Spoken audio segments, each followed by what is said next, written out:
Mic check. 1, 2. Are we recording?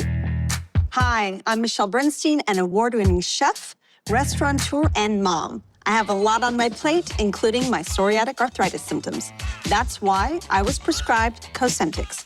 It helps me move better. Cosentyx secukinumab is prescribed for people 2 years of age and older with active psoriatic arthritis. Don't use if you're allergic to Cosentyx. Before starting, get checked for tuberculosis. An increased risk of infections and lowered ability to fight them may occur, like tuberculosis or other serious bacterial, fungal, or viral infections. Some were fatal. Tell your doctor if you have an infection or symptoms like fevers, sweats, chills, muscle aches, or cough, had a vaccine or plan to, or if inflammatory bowel disease symptoms develop or worsen. Serious allergic reactions and severe eczema-like skin reactions may occur. Learn more at 1-844-COSENTYX or Cosentyx.com. Ask your rheumatologist about Cosentyx. This is the Roger Stone Show on 77 WABC. A man who's gone through hell, but he's kept going, and he's smart, and he's strong, and people love him. Not everybody, but people love him and respect him. Roger Stone. Now, here's Roger Stone. Welcome back. This is Roger Stone, and you're tuned in to the Roger Stone Show at 77 WABC. Now would be a superb time for you to go to the App Store and download the 77 WABC radio app to your cell phone so you don't miss any of the outstanding programs that we bring you, whether it is talk or whether it is entertainment. There is no better lineup in AM radio any place on the place of the globe than 77 WABC.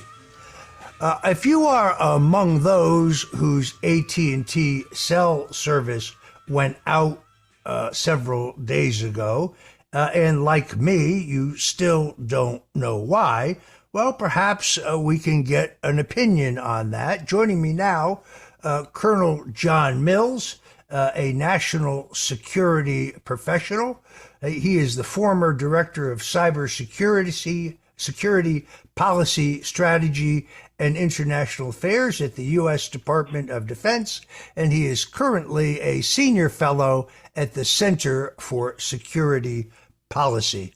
Colonel John Mills, we are honored to have you join us today. Oh, thank you, Roger. Always an honor to be on your show. Thank you so much. So that is the hot topic of the week. I had a lot of things I want to ask you about. I wish I had time to ask it all, but let's move right ahead. I was pretty surprised to get up in the morning and find that I had no cell service. I thought it might just be a local tower, or maybe the connection in my building, only to learn that this was a very, very widespread development. And I've never seen any satisfactory explanation from our government. What do you think happened here? Yeah, hey, Roger, I think all of this is connected and linked together with different Chinese, in what we would call inside intrusion sets, which goes back. We've heard maybe Volt Typhoon. I'm not sure I've heard Volt Typhoon connected with the AT&T breach, but it should be, because the AT&T, the cell phone network, that is critical infrastructure. And that is exactly what the Chinese hackers are going after in Volt Typhoon, which was first publicly announced May of last year, identified inside of critical infrastructure inside of Guam. Why is China doing this? They are pre-placing malware to shut down, disrupt, and rearrange critical infrastructure on command when the big show happens in the Western Pacific. So this is all connected. And FBI Director Wray, DHS CISA Director Jen Easterly in December, January, and February have been quite colorful in their theatrical renditions of the effects of Volt Typhoon. But I think it is real, despite we have concerns over their trustworthiness and are they using capabilities to spy on the American citizen. But it's all connected.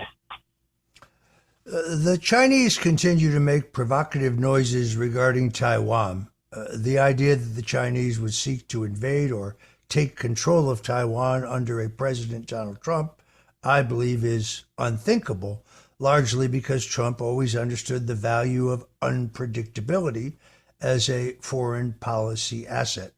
How serious, Colonel Mills, do you think the Chinese are about Taiwan, and how do you see this playing out? Well, under foreign policy and foreign relations is all about clarity, resolve, and use of all instruments of national power: dime fill, diplomatic, information, military, economic, finance, intelligence, law enforcement.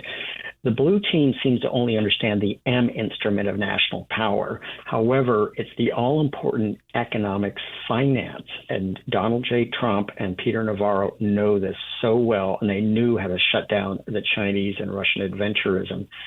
I think what's going to happen here, the storm season starts in April. It goes till October. They don't want to have to deal with Hurricane T or Hurricane Trump in November.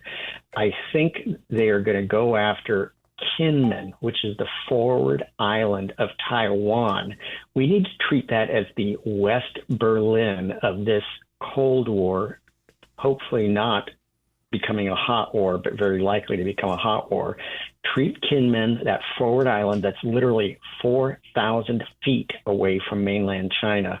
They're going to try to strip that away. It'll just get lost in the noise. Well, hey, this isn't Taiwan. This is just a small forward part of Taiwan. Who cares? Well, it's all important. And we now have announced we have a base on Kinmen. And two more bases in Taiwan, one on the Penghu Islands right off of Taiwan, and then one on Taiwan proper. But we now have a special operations base on Kinmen to deter. But I think they're going to make a move on Kinmen as their first step. Last week, I was watching Senator Thom Tillis of North Carolina on the Senate floor. I think in a tweet on X, I called him an unprintable name. We won't go into that right now. But he insisted that the Ukrainians are, quote, winning their war against Russia. Now, I understand there's an enormous amount of war propaganda in our legacy media that might lead some who are either not paying attention or really don't understand the dynamics of the situation to reach that conclusion.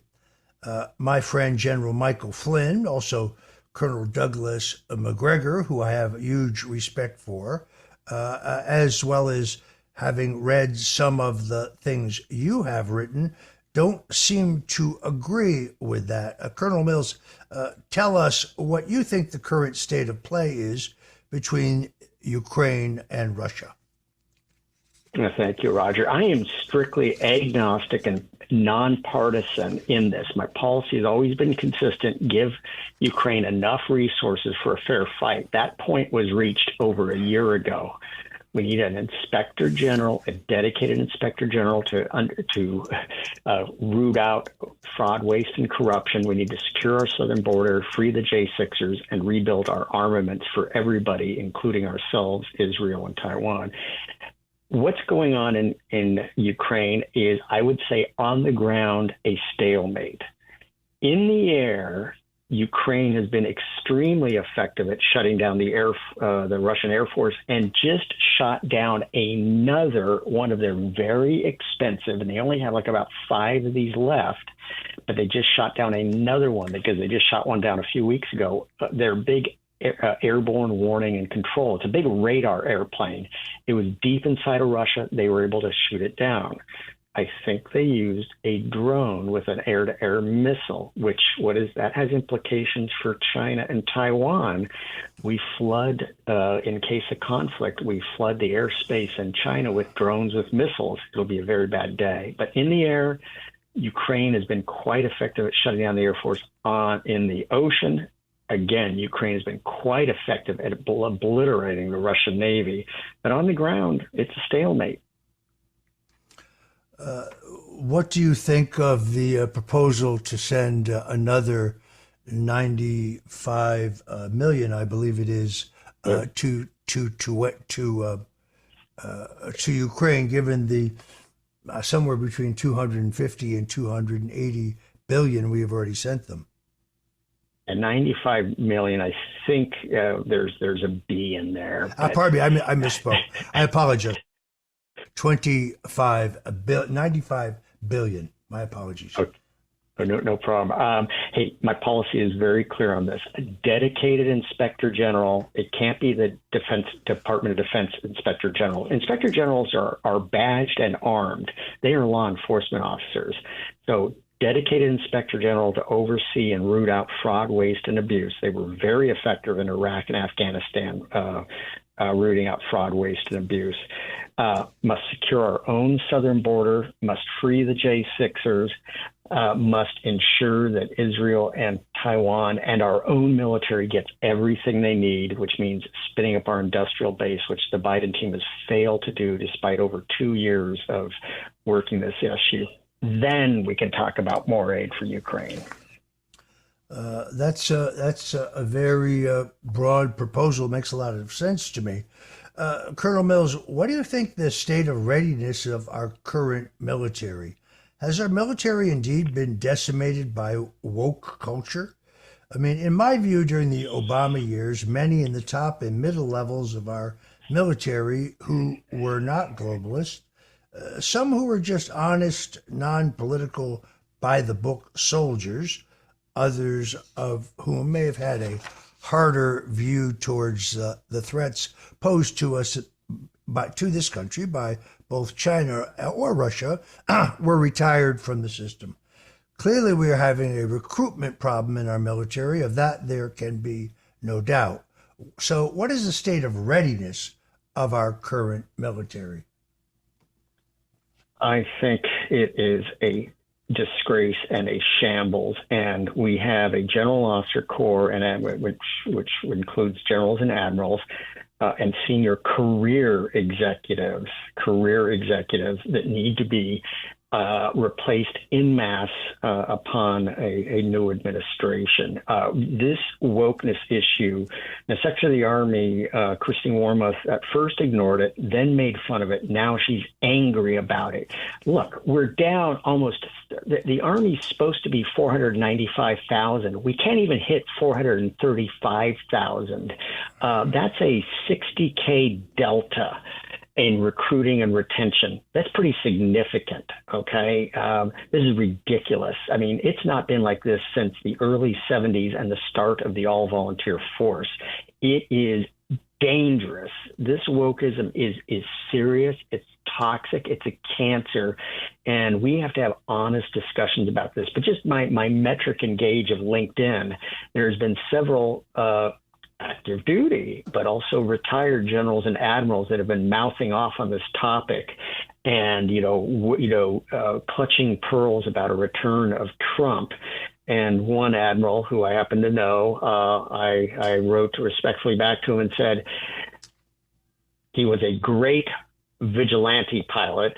That's from the Vietnam era. For those who remember what a Navy flyers who remember what a vigilante is, a large supersonic attack bomber. He was a great vigilante pilot, but he caught his tail hook on wokeism and globalism. So yes, we have a serious issue, and this has to be absolutely rooted out upon a new administration. It was reported several months ago that the Chinese had located a major spy station in Cuba. It's amazing how quickly this story was in and out of the news. It seemed to me to be a one-day story, actually. Now, I'm old enough to remember the national tumult over the fact that the Russians had placed missiles in Cuba in 1962. Is it not reasonable to expect or believe that if the Chinese are unimpeded in running a spy station in Cuba, that they may ultimately, or perhaps even now, mount missiles there as well? Roger, that this is an absolutely reasonable concern, and it's more evidence that our intelligence community is focused on transgender recruiting and every crazy thing possible, except doing what they're supposed to be doing, which is protecting America. I think it's what happened. What you brought up was a disturbing episode. It had already been announced they were reopening. I say it was never closed. The old Russian base at Lourdes, Cuba, 90 miles from Key West. I happened to be in Key West right when this story was breaking and did a number of reports from there. I think it's absolutely reasonable, but Blinken went to China as part of his leg of the groveling tour. He got absolutely roughed up on his in-flight on the way back to America. China announced, yep, we're not only reopening the spy base, but we're also doing military training in Cuba. I think your observation and concern is absolutely reasonable.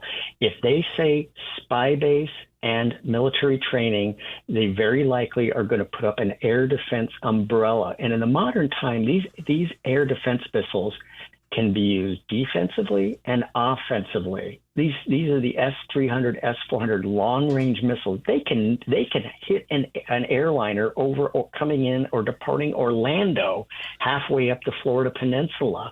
These are offensive. They can reach out, strike down, but also hit ground targets. So I think right now a screaming priority, a screaming alarm bell is for the intelligence community to apportion resources above the cut line of the intelligence community collection stack and determine, do they have missiles in Cuba? I think it's very, very likely they do. Colonel Mills, I saw last week that you raised the issue of Robert Malley. Robert Malley is a U.S. State Department official whose security clearance has been suspended because of his connections to Iran. The federal government isn't telling us much more than that. This is shocking to me. I think this may be the single greatest spy scandal in U.S. history since the Alger Hiss scandal. Hiss was a Russian communist who infiltrated the federal government during both the Roosevelt and Truman administrations.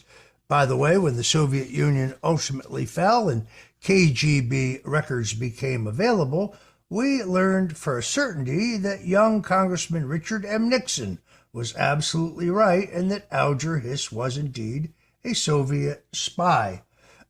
Explain the Malley controversy to us. Rob Malley, which I'm looking at the website, he's officially still on the U.S. Department of State website as the special envoy for Iran, although he appears to be on unpaid leave of absence. I just saw a report that he was lecturing for a university, I guess, to get some money while he's on unpaid leave. But his two lieutenants appear to still be in the Department of Defense. He was the lead under Obama for their approach to Iran, which I think is absolutely insane, irrational, and rewards them for bad behavior. He is this aficionado who just seems to have something about, he loves Iran. And who knows how many ways what that means. But and he was the one who was brought back by Biden to reopen the Iran discussions out of our State Department, DOD offices that are separate from the embassy in Vienna, Austria. It's a great gig. All the careerists and the deep staters want to have a gig in Vienna. It's a great gig. Who's in that exact same building that we have several floors on? Huawei. Boy, what a coincidence. So Malley's apparently on unpaid leave, but he's still on the Department of State website. He's a spy for Iran. Biden brought in a spy for Iran. And where is they're spiking the story on this one. It is amazing, but of course now you can understand why this administration has made a decision. This is based on the Wall Street Journal to unfreeze $100 billion in assets for the Iranian regime. This is based on a belief that the Iranians can absolutely be trusted to use that money solely for humanitarian purposes, and that money will not be used either to expedite their nuclear weapons development program or to be used to finance Hezbollah and Hamas, who are, of course, radical Islamic terrorist groups. If you're just tuning in, folks, we are talking to Colonel John Mills. He is the author of an amazing new book, War Against the Deep State. We're going to talk about that in just a few minutes. We are honored to have him with us. Once again, you can listen to this great interview and all of our programming by going to WABCRadio.com, where we are live streaming worldwide. I'm Roger Stone. This is The Roger Stone Show. We'll be right back with Colonel John Mills. This episode is brought to you by Progressive Insurance. Do you ever find yourself playing the budgeting game? Well, with the Name Your Price tool from Progressive, you can find options that fit your budget and potentially lower your bills. Try it at Progressive.com. Progressive Casualty Insurance Company and Affiliates. Price and coverage match limited by state law. Not available in all states.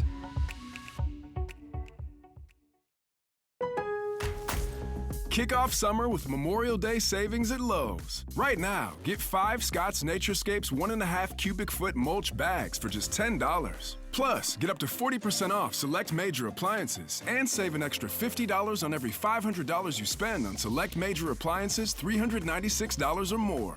Lowe's, we help, you save. Valid through 5/28. Mulch offer excludes Alaska and Hawaii. Selection varies by location. While supplies last. See Lowe's.com for more details. This is The Roger Stone Show on 77 WABC. This is The Roger Stone Show on 77 WABC, and we're back with Colonel John Mills. Colonel Mills, you have just written a terrific new book, A War Against the Deep State. Tell us just a little bit about it and tell folks where they can buy it. Well, thank you so much, Roger. This is a follow-on to my first book, The Nation Will Follow, where I found myself in the middle of colleagues spying on candidate and then President Trump and me turning him into the Durham investigation. In book 2, War Against the Deep State, I go over the foundations of the mass surveillance system, the modern mass surveillance system, which really started about 2007. I was very involved in it, and we started it with proper legal reviews and sound policy basis, and it just became perverted and weaponized against the American people. And it really provided the foundations for the unlawful 4th, 5th, and 6th branches of government. And where can folks go to get this great book if they want to order it? Well, thank you, Roger. I think one of the best places to go if you want, because I always get asked about signed copies. Hey, go to my store, Lindell My Store, and use your code Roger Stone. My code Stone. So folks, you can go to mystore.com, use promo code Stone, and you can get a signed copy of Colonel Mills' great book. Excellent answer. Colonel Mills, we learned almost 2 weeks ago now that former CIA Director John Brennan reached out to the intelligence services of the so-called Five Eyes nations, those would be the English-speaking allies, and asked them to conduct a surveillance and to bump, which to me means entrap, some 26 associates of President Donald Trump, among whom, to my surprise, I was included. This was prior to any public discussion of the falsified Steele dossier or the false narrative that the Democratic National Committee had been hacked by Russian intelligence. To my knowledge, there is no probable cause for this surveillance. Do you think we will ever see justice served or any consequences against those who perpetrated these shocking and, I believe, illegal actions? Wow, Roger, great. Yes, in one word, we're starting to see it. It's called McGonigal. McGonigal, never trust the counterintelligence officer. It's like somebody who always volunteers to be the weight control officer for a military unit. They're always the fluffiest. But now you got to watch, ever since Jesus James Angleton departed the CIA, we haven't really had good counterintelligence.